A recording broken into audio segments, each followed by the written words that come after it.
All right. For tonight, it's been a couple of weeks, but we are still in the Spiritual Arsenal series. We had to take a little hiatus due to remodeling work that was being done. And is still being done, but God said do the thing, so we're here doing the thing. Mm-hmm. So, here we are. And tonight, we're going to have a rousing discussion about truth.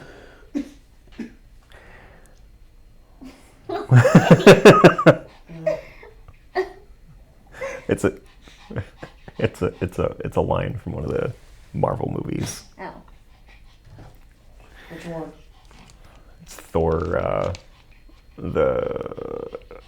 Like which number? the second one, the bad one. Oh, the Dark World? Yeah, Loki turns into Captain America for a moment and just Forgot kind about of that. he transforms into Captain America and is just like, I can feel the righteousness coursing through my veins. Hey, would you like to have a rousing discussion about truth? So, but that's what we're on tonight, having a rousing discussion about truth. And rousing it shall be. Anyway, so we're going to open up our Bibles to Ephesians 6. We're going to start there. And before I do, like, jokes aside, talking in the context of the arsenal, of the spiritual arsenal and everything that's attached to that.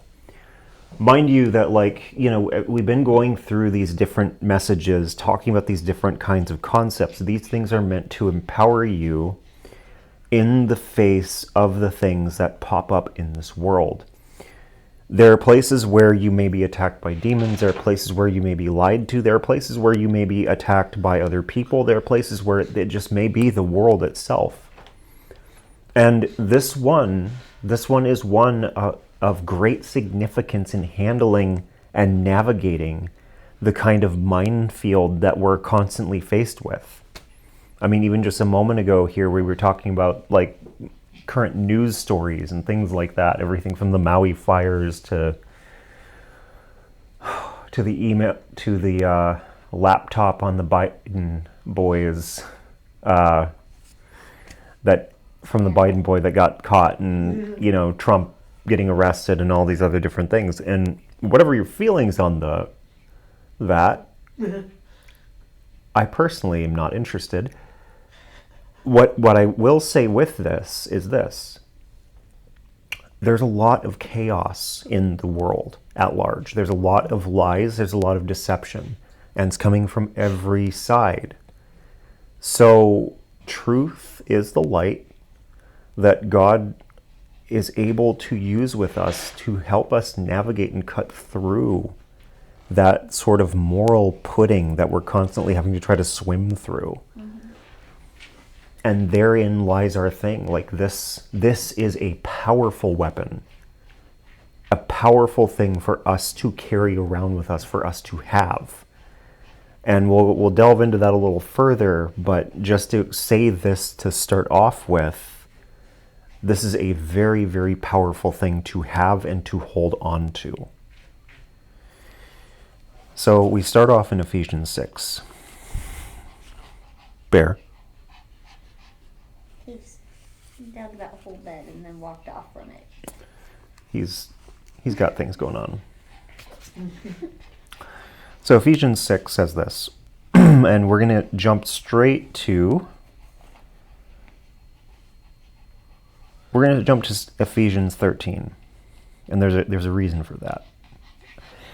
Therefore, put on the full armor of God, so that when the day of evil comes, you may be able to stand your ground. And after you have done everything to stand firm. Then, with the belt of truth buckled around your waist, with the breastplate of righteousness in place, and with your feet fitted with the readiness that comes from the gospel of peace, in addition to all this, take up the shield of faith, with which you can extinguish all the flaming arrows of the evil one. Take the helmet of salvation and the sword of the Spirit, which is the word of God. And pray in the Spirit on all occasions with all kinds of prayers and requests. With this in mind, be alert and always keep on praying for all the Lord's people. What is the first thing that he highlights in the armor of God? What is number one? Why? It is the belt of truth.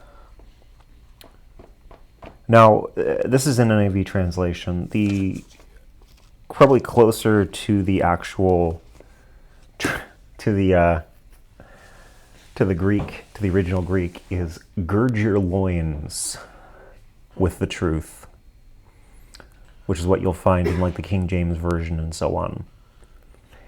And there's a reason why I highlight that. The NIV actually just doesn't really do this verse justice for what's trying to be expressed. To gird one's loins is to ready them for action. I see. Indeed. Okay. I'll just let everybody's imaginations run away with that one for a moment before I pull that one back. So the thing about it is this. The truth is the piece that holds everything together. Whatever one you want to look at, whether it's the belt or, girding your loins ultimately is going to be kind of the undergarment, but it is ultimately the thing that holds everything together. It holds the most valuable parts. That can actually be used for reproduction of something. Yes, exactly. And herein is a big thing. The reason why I think it's important to look at that original verse and kind of like stand closer to the original translation there. The NIV is a little bit more easy to swallow, but to gird one's loins, to ready them for what they're going to do. One, it's to protect, but also to keep them valuable for what will be reproduced. And that is the truth. Paul specifically highlights the truth as being the thing that is centered around this. So what we should be doing as we move about, as we go and minister, as we exist and live in every single day, is we should be propagating the truth. That should be our first thing. It's the first thing that he highlights. It's the first thing that we look at with the full armor of God. It's the thing that holds all of it together. Can you be righteous without truth? Probably not. Can you have faith without truth? Also, you can, but it's not going to go very far. The fiery darts start coming. You start having holes poked in the lies that you believe in, and suddenly you find yourself in chaos because it turns out your shield's made of paper. And it turns out it likes fire a lot. The thing about it is that we have to have a foundation in the truth. That is our light. That is our way. God's reality needs to be our reality. And the thing about it is that we find ourselves in an interesting circumstance because truth oftentimes is in the eye of the beholder. So it is said. So many people believe. People believe that the truth is something that they wield for themselves. Or that they determine. That they determine, yes. My experience is my truth. My perspective is my truth. I'm just going to be blunt here and say that your experience and your perspective can lie to you.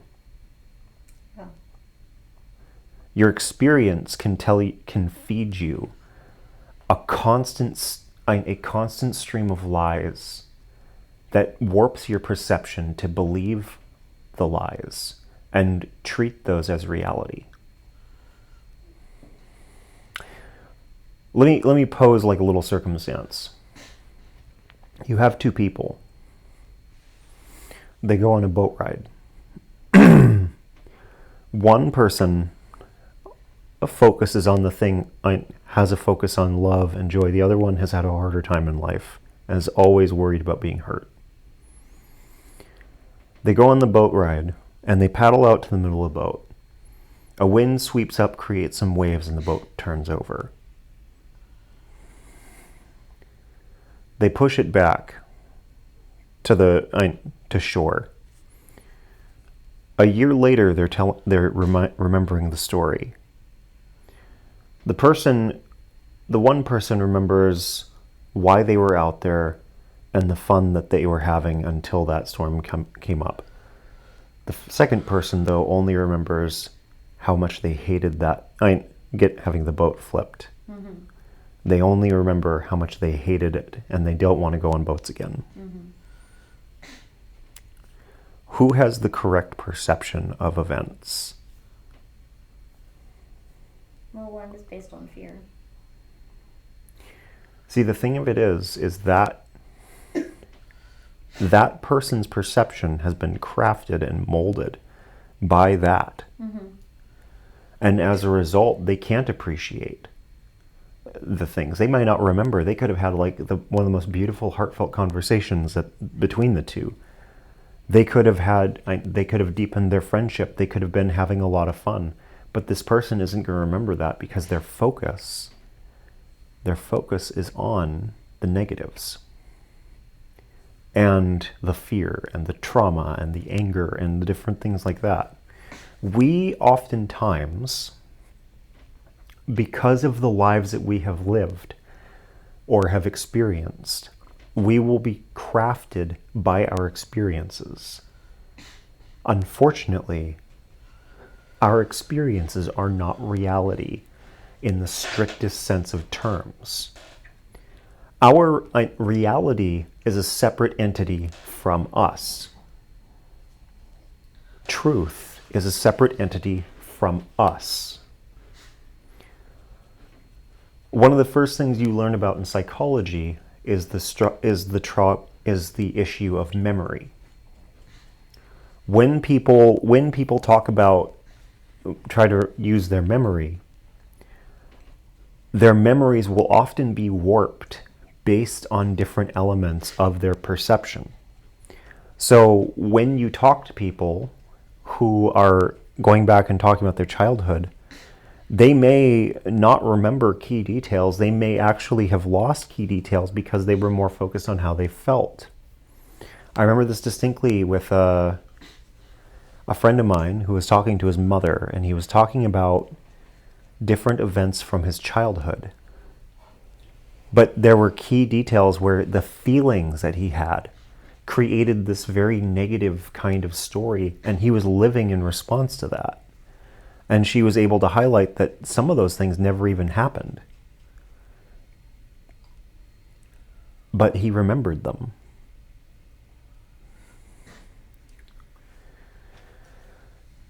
And that's the problem that comes up with memory, that comes up with perception. We can live entire lives based off of lies because we have misinterpreted information. I have been guilty even recently.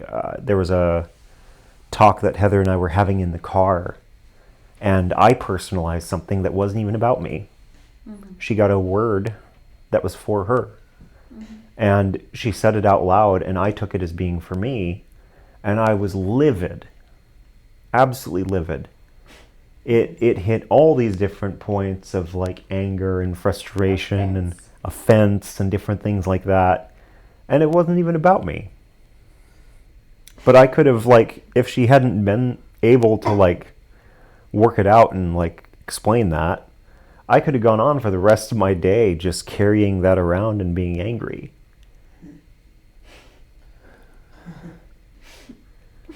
What? My point is this. What we need to understand about the truth is that it's separate from us. When I struggled with depression, I'm going to try to be more succinct here because I don't want to sit on too many analogies. It gets tedious after a while. Sometimes. Some people it works really well for them. Then some people just get tired of the stories. I personally, I sometimes will, if I'm listening to other people, I'll get tired of the stories. Sometimes it's just like, just get to the point.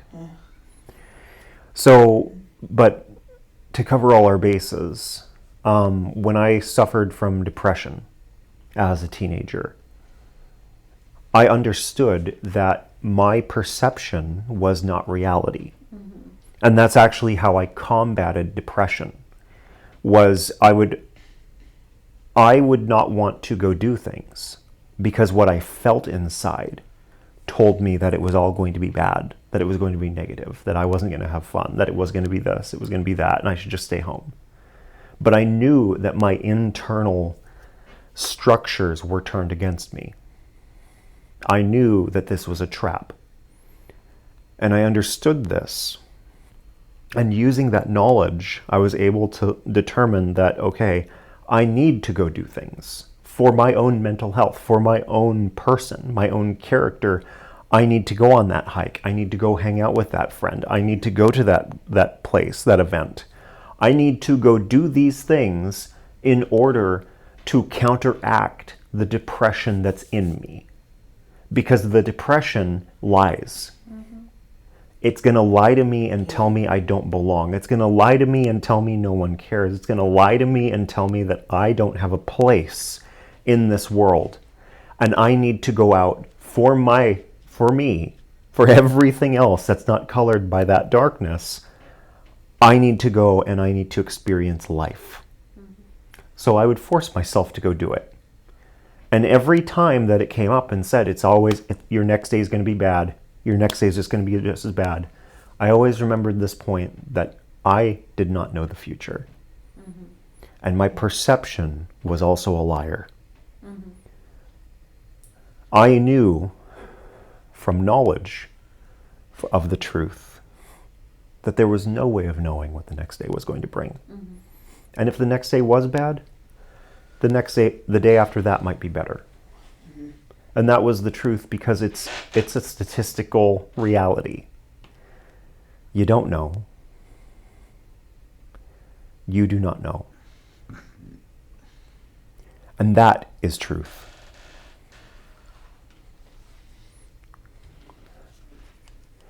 So we have to first divorce the idea that our perception of the truth determines it.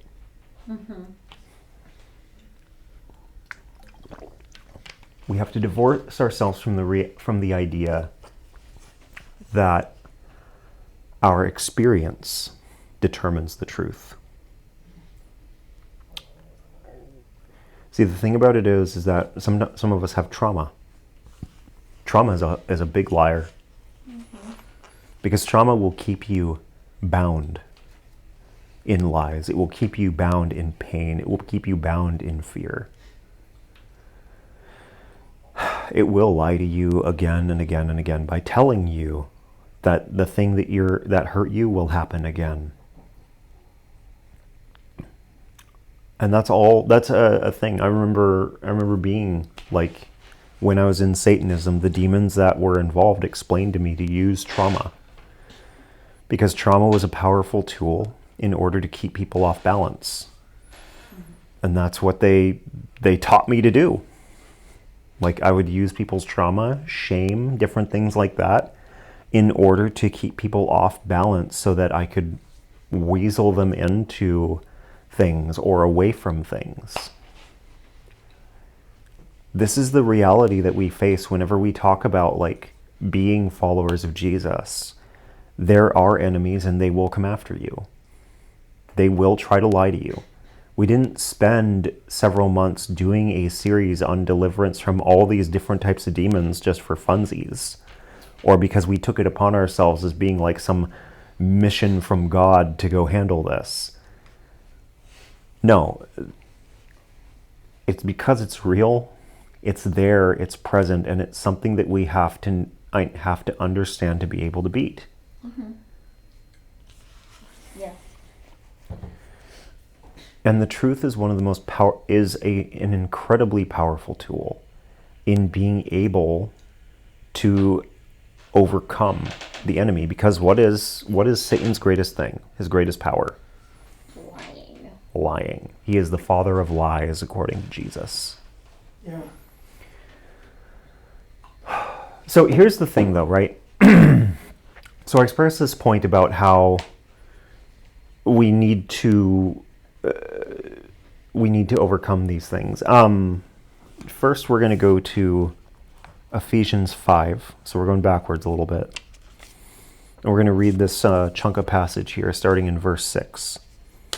Paul writes, "Let no one deceive you with empty words, for because of such things God's wrath comes on those who are disobedient. Therefore do not be partners with them. For you were once darkness, but now you are light in the Lord. Live as children of light, for the fruit of the light consists in all goodness, righteousness, and truth. And find out what pleases the Lord. Have nothing to do with the fruitless deeds of darkness, but rather expose them. It is shameful even to mention what the disobedient do in secret. But everything exposed by the light becomes visible, and everything that is illuminated becomes a light."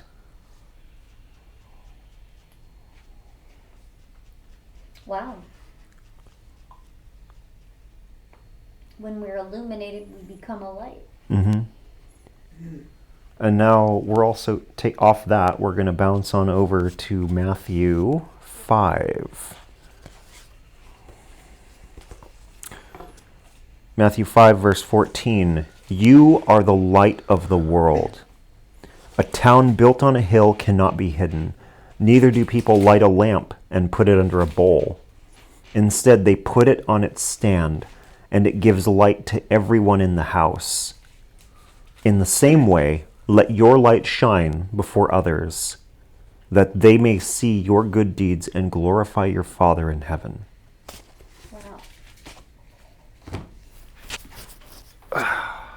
Okay, so here's the thing.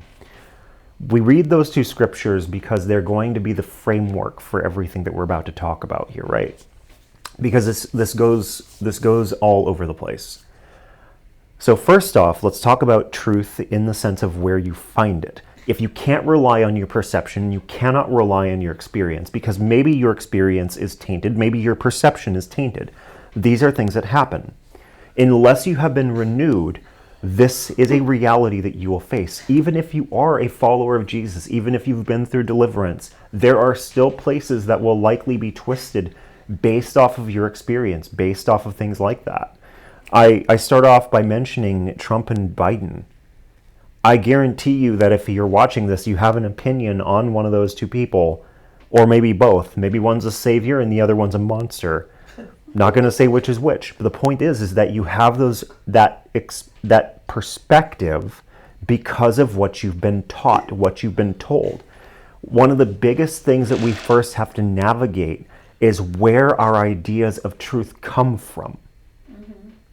And the reality is that if you're going to be a follower of Jesus, your perception, your perspective, your experiences, we need to be renewed. We need to have our whole mind taken and changed by God to receive His perspective, to receive His perception, to receive His experience. Even sometimes He will even take you back to places that you have been and who you have been, to see it through the lens, through His lens, so you can see yourself and see who you have been and see what happened from the lens of God. Because sometimes there are traumas that you may have suffered through, and you might come to find that in fact they were there because you made choices that led you there. It wasn't that you were the victim of happenstance, it was that you were the victim of decisions that you made, and they came back to haunt you. Sometimes that's the truth, and sometimes you are a victim. Sometimes the reality is, and this is a truth, sometimes a world where everybody has free will means that people get the leeway to do things that are evil. And they made a choice and you suffered for it. Affected you. Yeah. That also happens. Mm-hmm. That is a truth. It's not fair. but it's also what's real.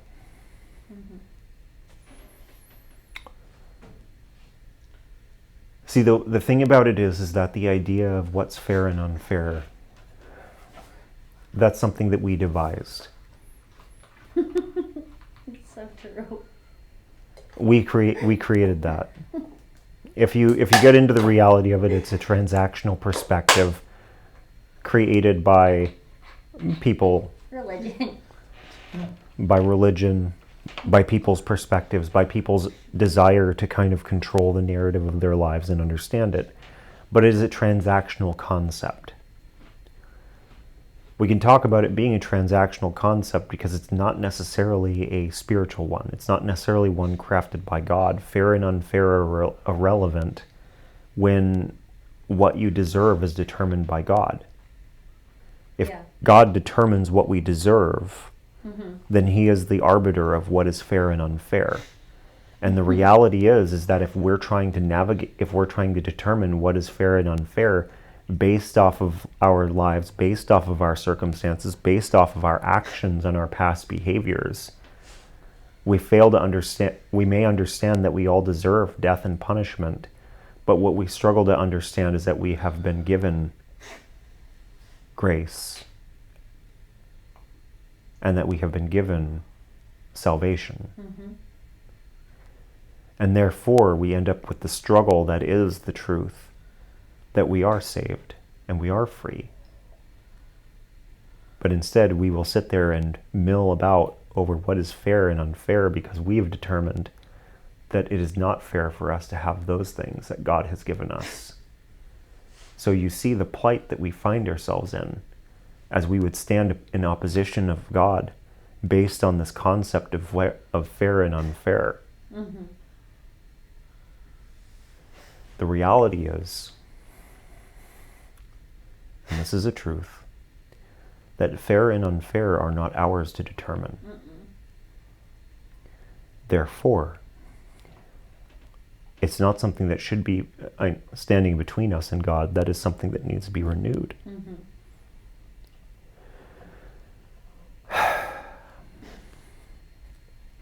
Fair and unfair has to do with our own righteousness. Yes, absolutely. Fair and unfair is a religious concept based on transaction. Your righteousness is determined by your actions. Your value and what you deserve is based off of whether you're good or bad. According to your understanding.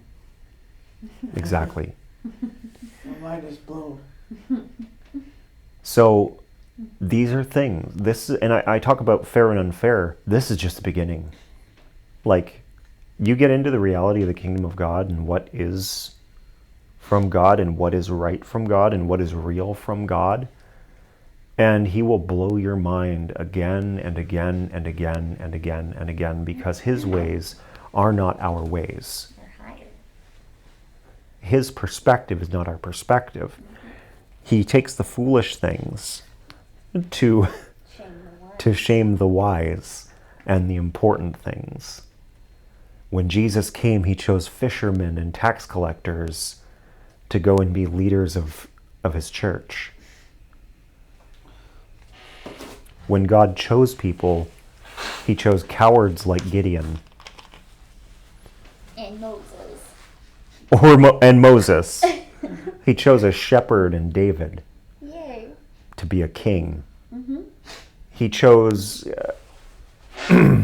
he has chosen so many different things in order to bring about righteousness, in order to bring about goodness, in order to bring about his will. A donkey.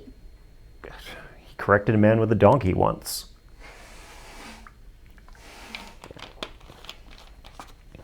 Try to understand that.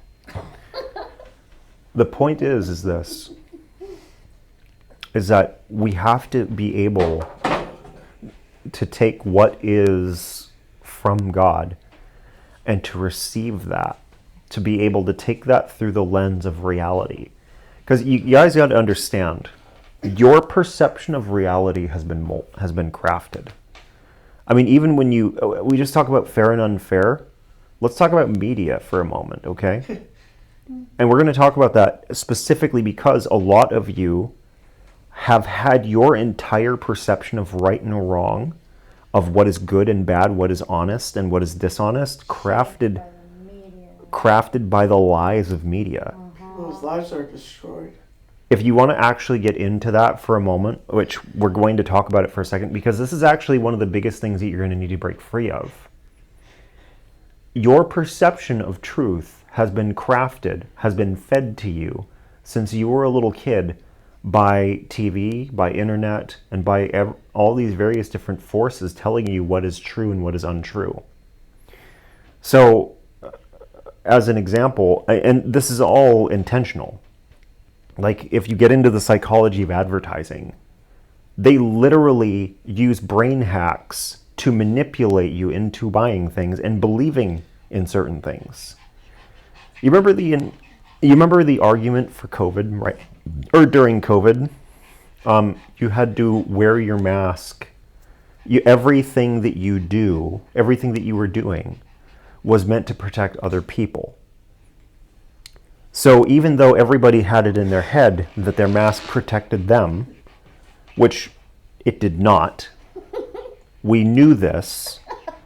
The science was put out there for everybody to read, but we've still got school teachers teaching their kids songs about how their masks protect them from the virus, which was not true. But the thing about it was that the misinformation was so consistent. And it wasn't, and it was even more than that. There was so much misinformation every which way. Like, I'm not trying to pick solely on like the mask thing. You know, you also had people taking you had people trying to drink, like people were asking if they could like inject bleach into their veins in order to cure themselves of the virus. They were taking veterinary medications in order to try to be cured of the virus. And they were running around claiming that that was true and that the government was just holding that down by not letting people do it. There was so much misinformation all over the place during that time. If anything, what the entire COVID-19 adventure should have taught us, should have shown us, was to stop trusting the media. Was to teach us that Facebook is a bad source of information. That's why we had no toilet paper. But it didn't. It didn't. You know, and that's the problem that we all kind of found ourselves in, because we are and the reason why we didn't learn this lesson is because of how dependent we are on it. You know, it's like back in the olden days, and this isn't the first time that this has happened. Back in like the I believe it was the 1920s. I'd have to double check it. But the War of the Worlds, the infamous incident of the War of the Worlds. There was a radio show. This was back when all they had were radio shows. And on the radio show, they told this story, the fictitious story of the War of the Worlds. Mars was invading. People did not know that it was a show. It wasn't painted as such. There was no advertising. There was no expression that this is a show. It was issued as a newscast where the speaker was warning people to get out of the streets, get into your homes, to arm themselves and do these different things because the Martians were coming. They were invading. Wasn't that Orson Welles? Orson Welles, yes. That was Orson Welles. And people panicked. People were loading up on guns. People were like running around in the streets. Yeah. There was mass hysteria because of this radio show thing. Man. COVID-19 was not the first time that media has sent us into a frenzy. Yeah. There was so much fear-mongering. There was so much garbage. The only difference is that this is the one that we experienced collectively. And this was a time when we found ourselves being lied to every which way. But the problem was that it was difficult to determine what was true. And even in those instances where like you have people like at the time, everyone was like, okay, well, we have to get these we have to ground ourselves in what is trusted media. What was trusted media at the time? Yeah. What we ended up determining was that nobody was. MSNBC, CNN, all of them were spreading lies. There's even stuff now where like, oh, man, I think it was a few months back where Fauci himself came out and like disregarded some of his own claims, some of the things that he had come up and said during that time. I mean, even with the mask thing, like Fauci had originally been somebody who wrote an article expressing the point that masks actually caused more problems during the there was a Spanish flu some years back in America, one of the pandemics that the country suffered before. And the use of face masks actually caused more problems than they helped. Mm-hmm. And he was the one who penned that article. And then when he became the Surgeon General here, I think, he pushed that forward. My point in all of this is not to rile us up into like, oh, a frenzy of like, wow, this and that and this and the other thing. But it is to highlight this point, the absolute chaos that exists in the places where we're trying to find our truth in the murk and mire that is the world around us. And we're all trying to do it based on our own judgments. And herein lies the struggle. Because as long as it's based off of our perspectives and our perceptions, we're going to continue to struggle with it. Truth. As long as we think that we are capable of identifying truth, oh no. We have all the overconfidence we need to follow things like media. Right. But that's the thing is like, so when we highlight this point about how we need to have our understanding of the truth based off of God, and I don't mean people talking about God, I mean God. We're literally talking about like your spiritual arsenal. If you don't have a relationship with God, none of this information is going to matter a whole lot.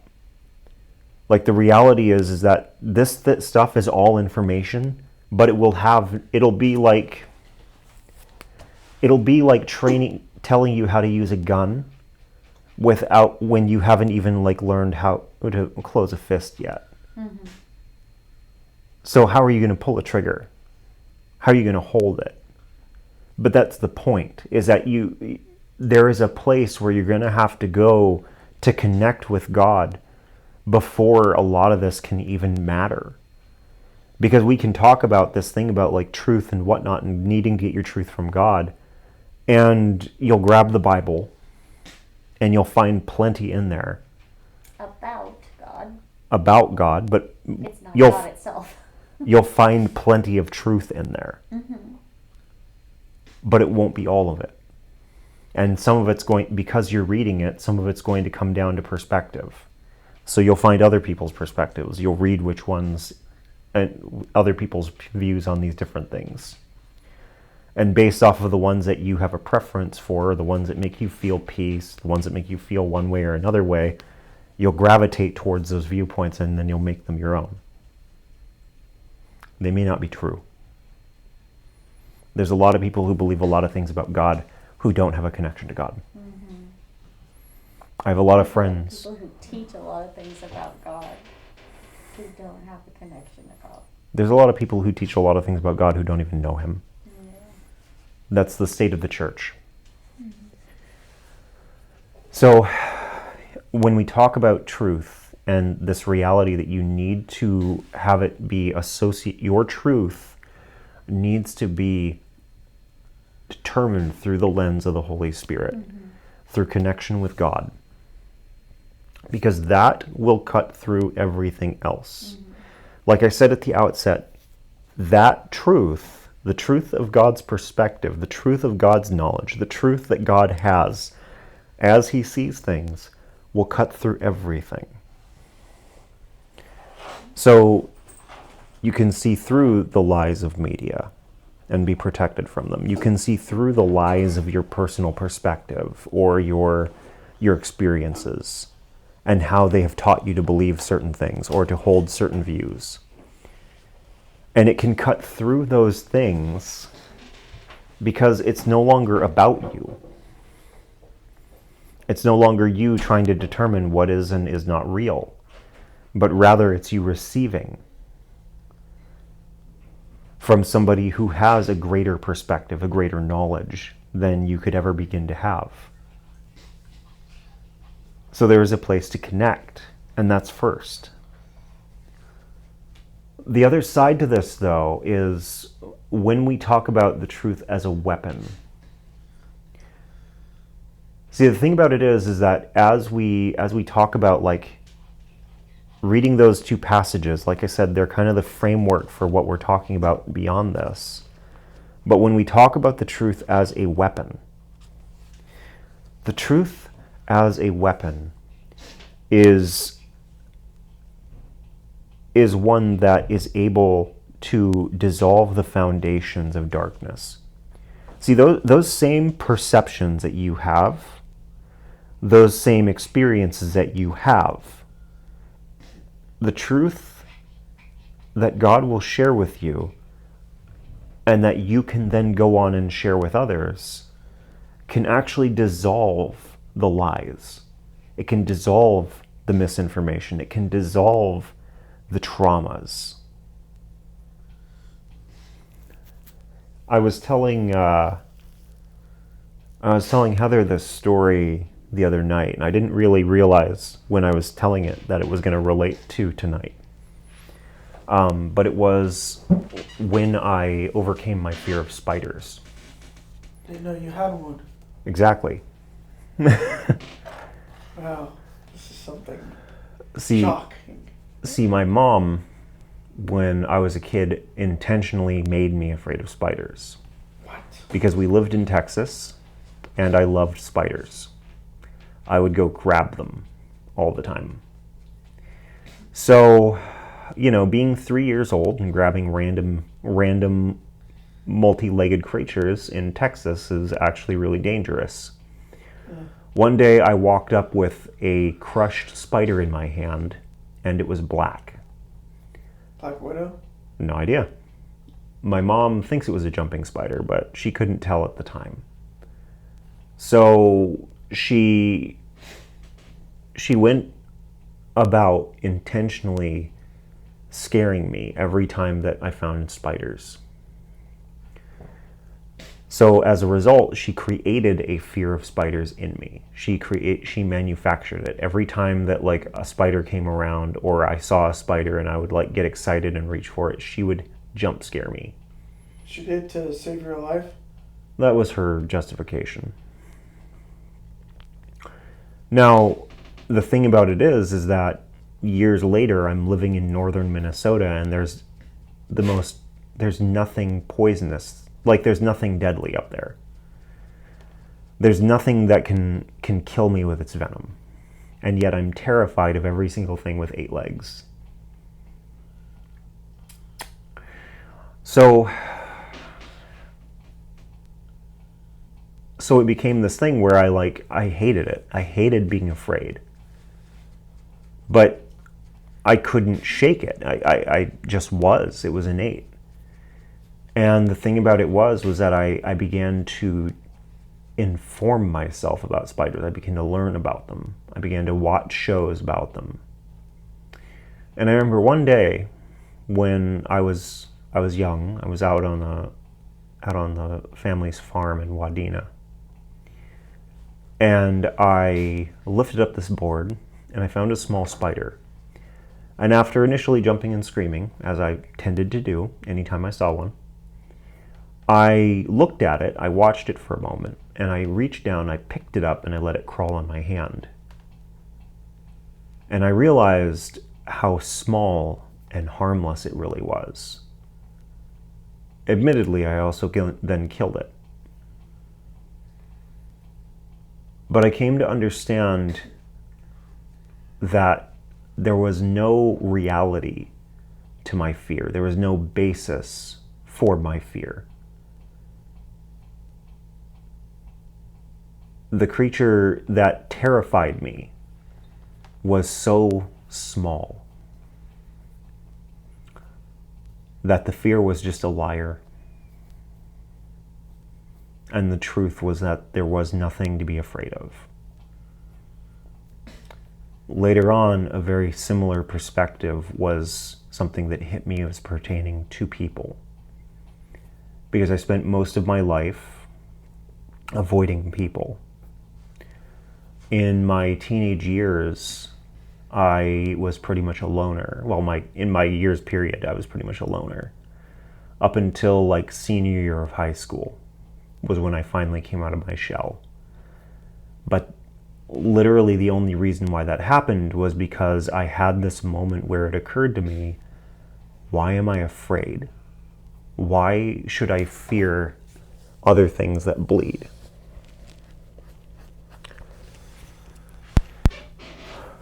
And what I found myself with was this reality that like I had spent so much of my time being afraid of people. You know, I've talked before about like being on going to the Indian reservations with Mom and how we always ended up in fights with like the native kids because they'd attack us. It wasn't anything that we did aside from our skin color. We just were there and we didn't even want to be there. But that they didn't care. They just hated us because we were white. And then also growing up in northern Minnesota, you never know when somebody's going to pop up and pick a fight with you because you're bigger than them or because they have something to prove or they heard you were a tough kid.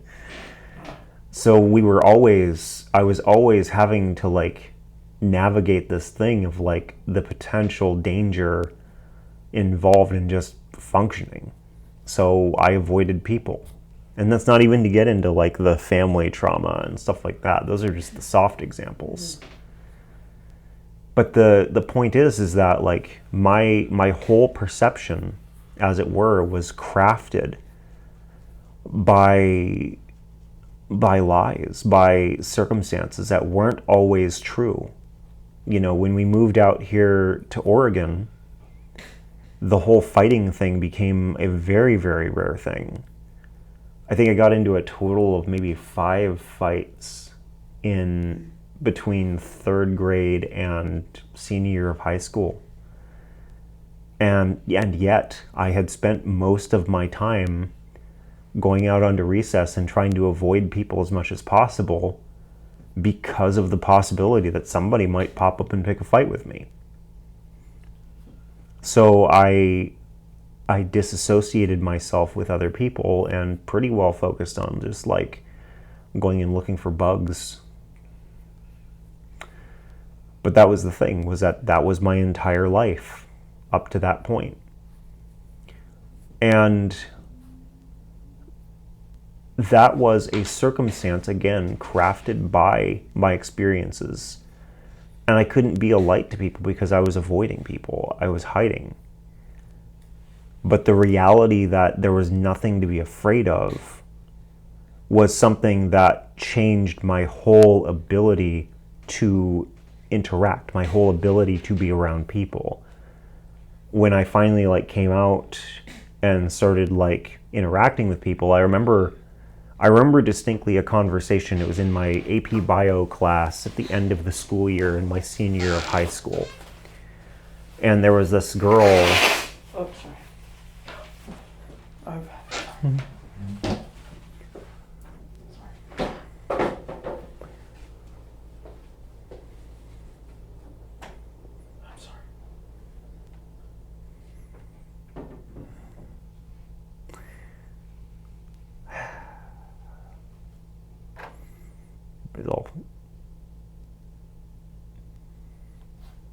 Uh-oh. They asked me to turn down the air in here, and now they're all having allergic reactions.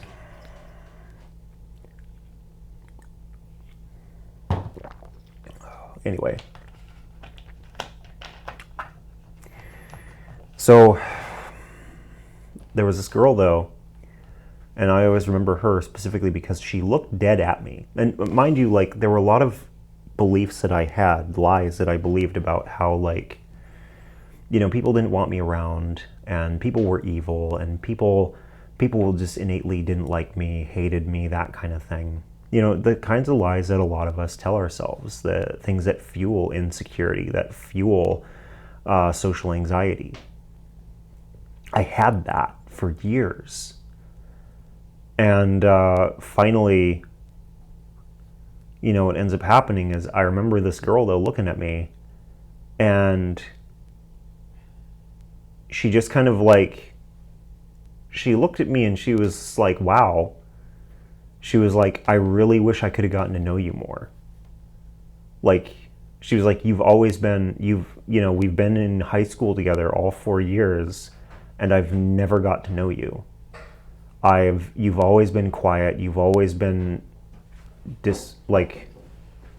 off doing your own thing, and I wish that I would have had the opportunity to know you more, to be your friend, you know. And I remember that just kind of like blew my mind, because suddenly now all these things that I had believed for years were now being challenged by this one person. And it wasn't just her, like there was like 5 other people at the table with us, and they all were in agreement. And that was just it was a huge kind of like wake up moment where I was faced with a new reality, a new truth.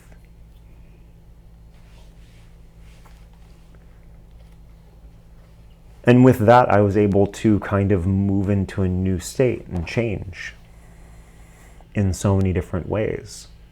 I was able to kind of shrug off the social anxiety, to shrug off the fears of people, and to kind of just step into being my own person and be myself.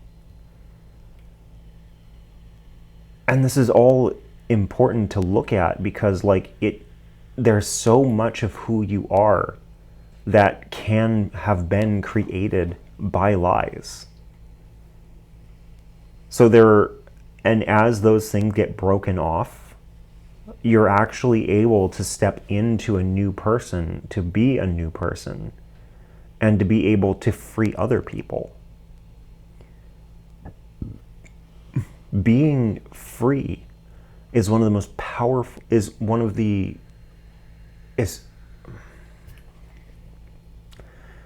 being free is the thing that makes us Christian. Ooh, that's good. Wow. As much as people will paint it sometimes, the idea that everything about us is like following God and following rules and so on, that is a gross misunderstanding of what it is to be a follower of Jesus. Yeah. You think that that's about rules, but in reality, and you'll quote lines like Jesus says, if you love me, you'll obey me. He also says, come to me, you weak and burdened, because my burden is light and my yoke is easy. Mm-hmm. He makes it easy. He makes it simple. Truth sets us free. So if we aren't free, then we don't have the truth. Exactly. We're missing truth. Exactly. So, and this is the thing, is that what we're offering people is freedom. That is the light that sits on top of the hill. That is the lamp. And that's what changes people. If you're able to live in the truth, if you're able to wield the truth as a weapon, I say like a weapon, but the reality is armor. It's the thing that you share. It's the thing that you share that breaks people free and brings them to places of freedom, that brings them to places of release. Do you know what it is to like have somebody realize that hope is not something they have to pretend exists?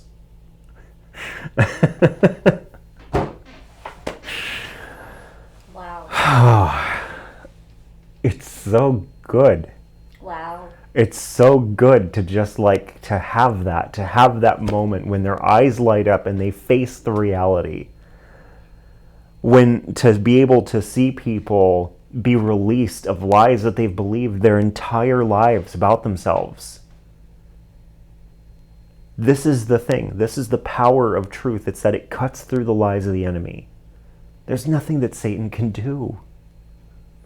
It's like, I saw this meme earlier that made me laugh a little bit, but it was a picture of like Jim Carrey smiling, and it said, when you're dissolving all of their arguments with the truth and they start making personal attacks against you. And it's just this thing of like, because that's what happens. When they can't lie anymore, they try to attack you. Mm-hmm. When the lies start falling apart, they turn around and they attack you. Because this is the power of Jesus. The power of Jesus overcomes the enemy. And part of his power is the truth. He is the truth. He is the truth and the way. How many times did he respond? He started his statements with, his preposition statement was, truly I tell you. Because he knew the truth. He knew the truth. He could see it. And you know what he did with it? He set people free. Yeah. He didn't have an altered perspective. Exactly. His perspective was not twisted by his experiences. Mm-mm. When he had been fasting for 40 days and 40 nights, and the devil showed up and started trying to play him, he had the truth. He knew the truth. It didn't matter that he was tired and hungry. It didn't matter how agitated he was about that. It didn't change what was real. He still had clarity. He still had clarity of vision. He still had a hope. He still had knowledge. And this is for us. Yay. This is for us to have. Amen. This is for us to live in. This is for us to share with others. Yes. I mentioned the thing earlier about like how sometimes I'll get agitated by like too many stories, people not getting to the point. But at the same time, part of the reason why we share the stories is because they're the things that have happened that have been circumstances where people have been broken free or where we've been broken free. And if it's that, it's the spirit of prophecy. Right. And you know, I'll share experiences, but I don't expect my experiences to determine how you view things. Mm-hmm. They're my experiences. They're my stories. They're things that God has shown me. But you know what you can do with those things? You can go ask him. Ask him if that's real. And make sure you're asking God, though. Because if you're asking some other God, if it's not Jesus or Yahweh, or if it's one of your idols, or if it's an idol. Look, if it's not Jesus or Yahweh, we're not even going to delve into that mess. Then they'll absolutely tell you that I'm a liar. And 9 times out of 10, I'm going to know exactly who they are. Because we've crossed paths and they've lost. And that's the reality that we sit in as followers of Jesus. We're on the team that overpowers the other team.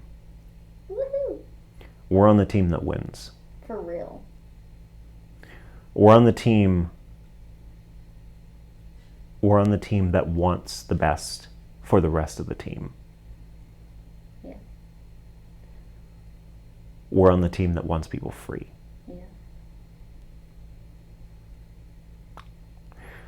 See, the thing about it is like there's a lot of people into other religions. And if you ever pay attention to the number of like rituals and rites you have to go through in order to get the smallest little increments of power, you'll find that the only thing that you need to gain power is to say a name for Christian, if you're a Christian. One name. And that has all the truth and all the power that you need. Because Jesus is clarity. He's the light.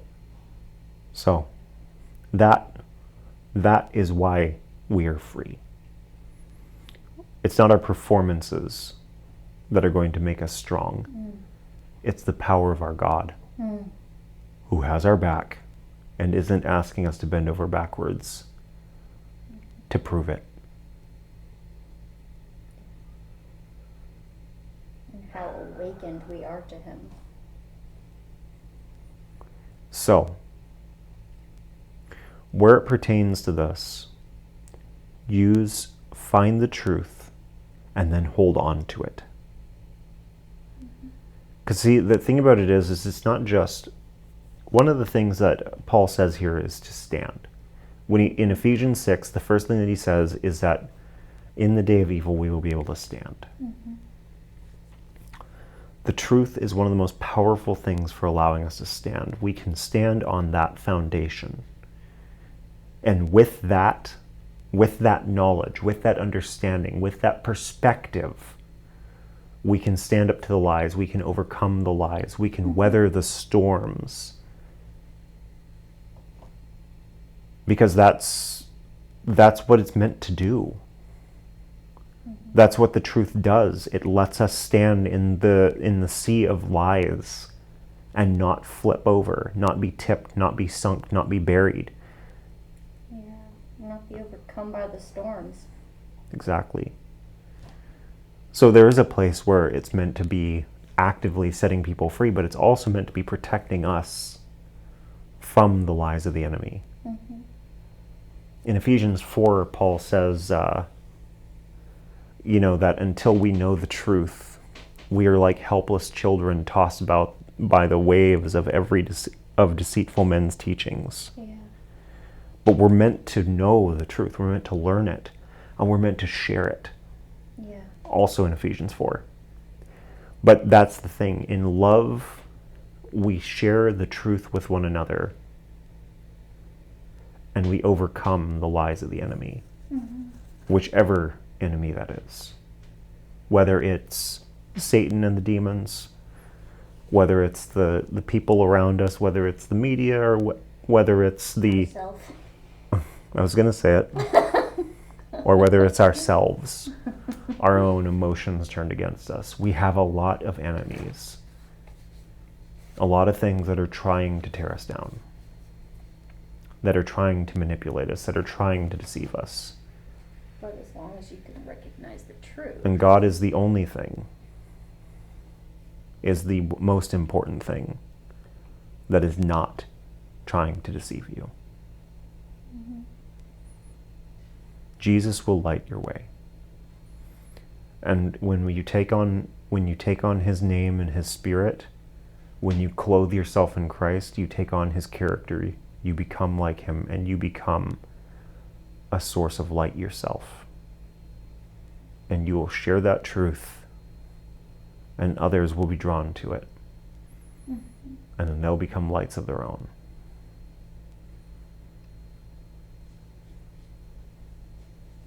That's what I've got.